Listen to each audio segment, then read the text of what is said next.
एक छोटा लड़का चुपके से शीशे के टुकड़े से दीवार पर बनी पेंटिंग पर रोशनी डालता है और वही राज खोल देता है जिसे ये परिवार 100 साल से नहीं सुलझा पाया था। जैसे ही सबने देखा कि पेंटिंग के लोग हिलने लगे हैं, सब हैरान रह गए। परिवार के मुखिया ने तुरंत कहा कि जिसने ये जादू तोड़ा है उसे ढूंढो, क्योंकि पूर्वजों ने कहा था कि जो भी इसे तोड़ेगा वही जादू कला का मालिक बनेगा। लेकिन किसी को पता नहीं था कि ये राज खोलने वाला वही लड़का है जिसे सब बेकार समझते थे, उनका अपना पोता। असल में कुछ दिन पहले दुनिया का सबसे बड़ा जादूगर पानी में बंद होकर भाग निकलने वाला जादू दिखा रहा था। उसने जैसे ही हथकड़ी खोली, उसे पता चला कि बॉक्स पहले से छेड़ा गया था और पानी में जहर भी था। उसने मदद मांगी, लेकिन सबको लगा ये शो का हिस्सा है। जब तक लोग समझे वो बेहोश होकर मर चुका था, लेकिन अगले ही पल उसकी आत्मा एक छोटे लड़के के शरीर में आ गई। टीवी पर अपनी मौत की खबर देखकर उसने ठान लिया कि वो सच का पता लगाएगा। तभी उसकी बहन ने देखा कि उसका भाई, जो लंबे समय से बेहोश था, अचानक जाग गया है। वो खुश होकर उससे हालचाल पूछने लगी। तभी अंकल का फोन आया कि लड़की अच्छे कपड़े पहनकर पुराने घर वापस आए, जहाँ उसके लिए रिश्ता देखा गया है। जैसे ही बहन छोटे भाई को लेकर दादाजी के पास पहुंची,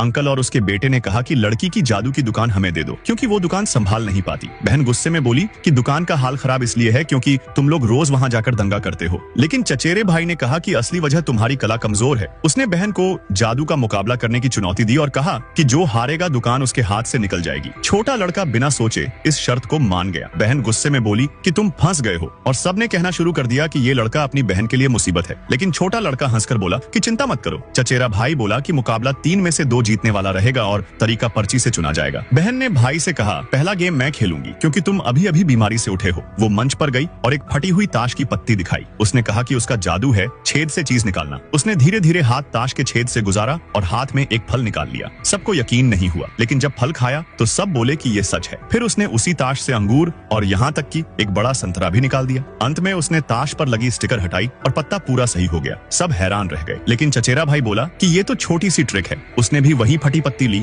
और उससे कई चीजें निकाल दी। सब ये देखकर खुश हो गए। फिर दूसरा चचेरा भाई ताश की गड्डी लेकर जादू दिखाने लगा। उसने पहले ताश का एक पत्ता फाड़कर एक लड़की को दे दिया, फिर गड्डी को मिक्स करके उसके ऊपर फेंकने लगा और अंत में लड़की के हाथ में वही फटा हुआ पत्ता आ गया। छोटा लड़का ये ट्रिक तोड़ने ही वाला था कि बहन ने हार मान ली और कहा कि उसने ऐसा जादू कभी नहीं देखा। इस तरह पहला राउंड हार गए। अब दूसरा खेल चुना गया, ताश पहचानना। इसमें दोनों को ताश बदल कर देना था और एक दूसरे का चुना हुआ पत्ता पहचानना था।